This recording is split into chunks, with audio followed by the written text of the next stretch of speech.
Good morning नमस्कार प्रिय share गरिदिनु होला गाइस।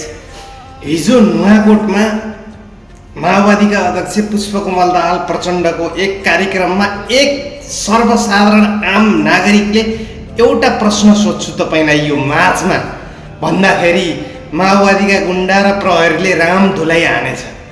ल हेर्नुहोस्, 17,000 नेपाली जनता, 17,000 गरिब दुखी जनताका छोराछोरीले बलिदान दिएर ल्याएको गणतन्त्रमा बोल्ने अधिकार सबैलाई छ भनेको होइन।